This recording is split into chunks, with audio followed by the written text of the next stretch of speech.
નમસ્કાર મિત્રો, આજે આપણે સીમાંત પડતર પદ્ધતિના ફરી એક દાખલાની ગણતરી કરીશું. દાખલા નંબર 22. કરિશ્મા લિમિટેડની 1 વર્ષની માહિતી નીચે આપેલી છે. વેચાણના એકમો આપણને આપેલા છે 30,000 એકમો, નફા જથ્થાનો ગુણોત્તર આપેલો છે 30%, સલામતીનો ગાળો આપેલો છે 45%, એકમ દીઠ વેચાણ કિંમત આપેલી છે ₹60. આ વિકલ્પોની આપણે ગણતરી કરવાની છે. મિત્રો, જ્યારે પણ સીમાંત પડતર પદ્ધતિના દાખલાની ગણતરી કરવાની હોય ત્યારે સૌપ્રથમ આપણે આ માહિતીની જરૂરિયાત પડે. તો પહેલા આપણે આ માહિતીની ગણતરી કરી નાખીને પછી આપણે આગળના વિકલ્પો કયા કયા શોધવાના છે આપણે ચર્ચા કરીશું. તો વેચાણના એકમો આપેલા છે 30,000 એકમો આપણને આપેલા છે અને એકમ દીઠ વેચાણ કિંમત આપણને આપેલી છે ₹60. તો વેચાણ એકમો 30,000 ગુણ્યા ₹60 કિંમત વેચાણ કિંમત છે એટલે આપણને કુલ વેચાણ મળશે ₹18 લાખ. મિત્રો, આપણને બાકીની માહિતી કોઈ પણ આપણને આપેલી નથી, પરંતુ આપણને અમુક રેશિયો આપણને આપેલા છે. જે પ્રથમ રેશિયો કયો છે? નફા જથ્થાનો ગુણોત્તર આપણને આપેલો છે 30%. તો મિત્રો, આપણને નફા જથ્થાના ગુણોત્તર પરથી ફાળો મળી શકે. તો નફા જથ્થાનો ગુણોત્તર બરાબર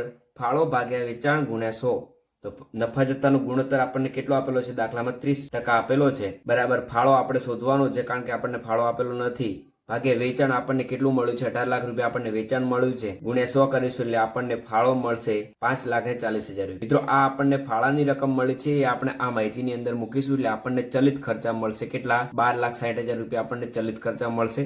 ફાળો આપણને ₹5,40,000 મળી ગયો. મિત્રો, હવે આપણે શોધવાનું છે સ્થિર ખર્ચા અને નફો. આ બંનેની આપણને કોઈ માહિતી આપેલી નથી. તો મિત્રો, ધ્યાન આપજો. જ્યારે આપણે સ્થિર ખર્ચા શોધવાના હોય ત્યારે આપણે સમતુલ બિંદુનું સૂત્ર વાપરવાથી આપણને સ્થિર ખર્ચા મળી શકે છે. તો સમતુલ બિંદુ બરાબર સ્થિર ખર્ચા ભાગ્યા પીવી ગુણોત્તર. તો સમતુલ બિંદુ એના માટે શોધવું પડે કારણ કે આપણને સ્થિર ખર્ચા પણ આપેલા નથી, સમતુલ બિંદુ પણ આપેલું નથી. તો આપણે પહેલા સમતુલ બિંદુ શોધી નાખીએ. તો સમતુલ બિંદુ બરાબર વેચાણ માઇનસ સલામતીનો ગાળો. તો એના માટે મિત્રો આપણને સલામતીનો ગાળો આપેલો નથી, પરંતુ આપણને સલામતીના ગાળાનો ગુણોત્તર આપેલો છે 45%. તો સલામતીનો ગાળો બરાબર વેચાણના 45% કરીશું એટલે સલામતીનો ગાળો મળશે ₹8,10,000. મિત્રો, આ આપણને સલામતીનો ગાળો મળી ગયો. એ હવે સમતુલ બિંદુના સૂત્રની અંદર આપણે મૂકીશું એટલે આપણને સમતુલ બિંદુનો જવાબ મળશે ₹9,90,000. મિત્રો, આ સમતુલ બિંદુનું બીજું સૂત્ર હતું. આપણે પ્રથમ સૂત્રની અંદર આની કિંમત મૂકીશું જેના પરથી આપણને શું મળશે? સ્થિર ખર્ચા મળશે. તો સમતુલ બિંદુનો જવાબ મળ્યો છે આપણને ₹9,90,000 બરાબર સ્થિર ખર્ચા ભાગ્યા પીવી ગુણોત્તર આપણને દાખલામાં આપેલું છે 30%. 9,90,000 ગુણ્યા 30% એટલે સ્થિર ખર્ચા આપણને મળશે ₹2,97,000. મિત્રો, આ સ્થિર ખર્ચા આપણે આ માહિતીની અંદર મૂકીશું એટલે આપણને શું મળશે? નફો મળી જશે.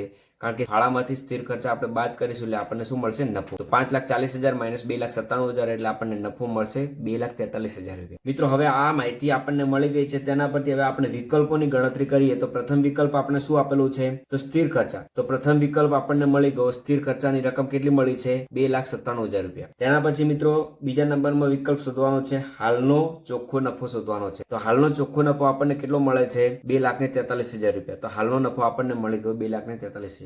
ત્રીજા નંબરમાં આપણે ગણતરી કરવાની છે ₹4,86,000 નો નફો મેળવવા જરૂરી વેચાણની રકમ શોધવાની છે. તો જરૂરી વેચાણ બરાબર સ્થિર ખર્ચા વત્તા અપેક્ષિત નફો ભાગ્યા પીવી ગુણોત્તર. સ્થિર ખર્ચા આપણને મળ્યા છે ₹2,97,000. અપેક્ષિત નફો કેટલો નફો મેળવવાનો છે? આપણે ₹4,86,000 નો નફો મેળવવાનો છે પ્લસ ₹4,86,000 ભાગ્યા પીવી ગુણોત્તર કેટલો આપેલો છે? આપણને દાખલામાં 30% આપેલો છે એટલે આપણને જરૂરી વેચાણ મળશે ₹2,61,000. ત્યારબાદ મિત્રો ચોથા નંબરના વિકલ્પમાં જો ચલિત ખર્ચમાં 20% નો ઘટાડો કરવામાં આવે તો નવું સમતુલ બિંદુ રૂપિયામાં શોધવાનો છે. તો સમતુલ બિંદુ બરાબર સ્થિર ખર્ચા ભાગ્યા પીવી ગુણોત્તર. તો મિત્રો, અહીંયા ચલિત ખર્ચામાં 20% નો ઘટાડો કર્યો છે એટલે ફરી પાછી આપણે આ માહિતી શોધવી પડશે. તો વેચાણ આપણને એનું જ રાખવાનું છે કારણ કે વેચાણમાં વધારો ઘટાડો કરવાનો નથી. ₹18 લાખ.